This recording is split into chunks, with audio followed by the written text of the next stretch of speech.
After the collapse of the Soviet Union, many of the republic's leaders and their similar successors stayed in power. Though some were content with this, some were not. Hello, I am your host David, and this is Eurasia. Without further ado, let's talk about the color revolutions right now.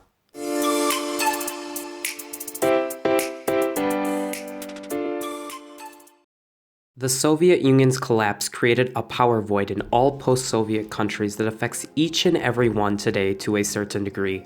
However, there are 3 countries where revolutions have occurred due to this. Today, we will look at all 3.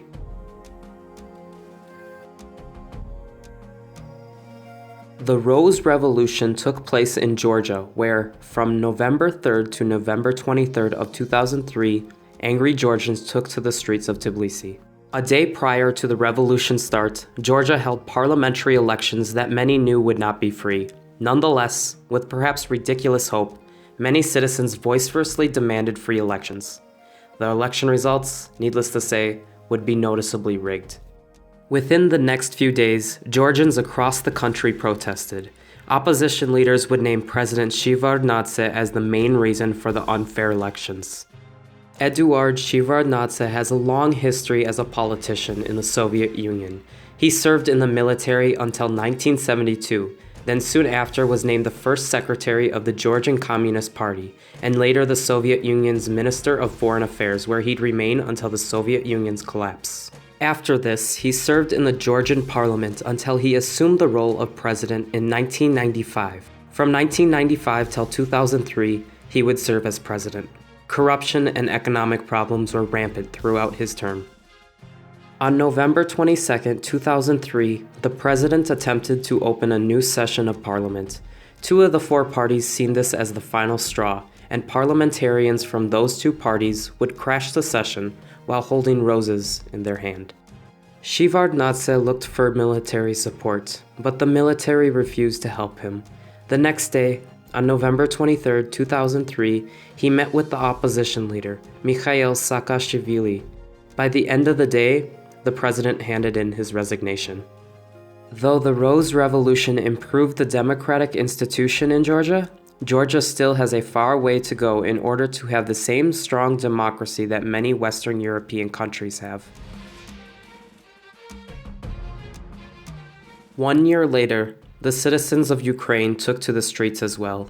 From November 22, 2004 to January 23, 2005, in what would become the Orange Revolution, a post-Soviet House of Cards type political duel would envelop the country. Much like in Georgia, the revolution followed elections. The president before the election, Leonid Kuchma, could not run due to the constitutional term limits. Thus, he supported his prime minister, Viktor Yanukovych, in the next election. The opposition leader, Viktor Yushchenko, found much popularity among his followers. However, so did Yanukovych.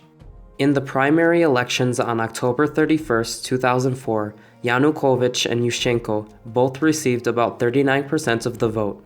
The race was close, but since no one reached 50%, the runoff election was scheduled on November 21, 2004. Speculation, true or not, started the protests in early November. Media said that Yanukovych was likely to become president. Many, including Yushchenko, accused Yanukovych of corruption and using his media connections to sway the election. Yanukovych did in fact win the election. Though the protests were relatively small before, the protests exploded after the election. On December 4, 2004, the Supreme Court of Ukraine found that electoral fraud had indeed happened, and the election required a revote. 3 weeks later, on the 26th of December, the revote counted in Yushchenko's favor. Yushchenko assumed the presidency a few weeks later. The Orange Revolution created a very deep divide in Ukraine. Whereas Yushchenko found many of his followers in the west, Yanukovych found his supporters in the east. Though the divide existed before, the Orange Revolution cemented this into Ukrainian politics and day-to-day life that creates problems even today. However, the revolution did highlight many problems in pre-Orange Revolution Ukraine's democracy, and many of these flaws were fixed thereafter despite many problems still remaining. Only a few weeks after Yushchenko's inauguration, revolution found its way into the Kyrgyz Republic, later named the Tulip Revolution. From the 27th of February to the 11th of April, Kyrgyzstan saw the remnants of Soviet leadership ousted. President Askar Akayev followed nearly the exact path of Nazarbayev, Nyazov, and Karimov in neighboring Central Asian states. Akayev created a successful synergy between corruption, economic stagnation, and kleptocracy since his appointment as president in 1991. Before that, he served as the president of the Kyrgyz SSR from 1990 to 1991. During the elections of 1995 and 2000, Akayev noticeably and undoubtedly rigged the elections. The Kyrgyz people, like most other Central Asian states' citizens, did nothing. However, in March of 2005, enough was enough. The Kyrgyz people demanded free elections, and when Akayev's daughter and son were put on the parliamentary elections ballot and won, protests broke out throughout the entire country. Ensuing controversies would continue for the next few weeks, and the protests grew with each one. Akayev refused to talk with the leaders of the protest in person, and the protests continued.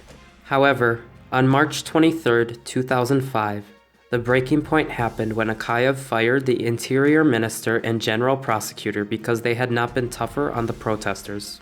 The next day, protesters stormed the presidential compound. By the time they had captured the compound, Akayev had fled to Kazakhstan. Akayev would resign 3 weeks later, and the new government would be led by Rosa Utunbayeva for a few months until the elections could be held. Kurmanbek Bakiev would later be elected. However, the Tulip Revolution's mindset never left the Kyrgyz people, and protests would continue for his entire 5-year term until he himself was ousted from power in 2010. Unlike other Central Asian republics, the people of Kyrgyzstan were not content with their post-Soviet leaders, and now, today, Kyrgyzstan is hailed as an island of democracy in the middle of a very autocratic Central Asia.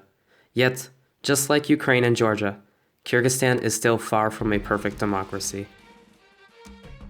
With the many autocratic regimes that enveloped the post-Soviet world, the color revolutions were the rare response to those dissatisfied with them. All three revolutions set up the platform for a truly democratic state, and today, many of the three countries discussed are still dealing with the consequences of these revolutions. However, with the time, money, and lives lost with each of these, we can only hope that the revolution's message has not been lost in vain. Don't forget to click the like button and click the subscribe button as well. Until next time, stay happy, stay humble, stay hopeful, and goodbye.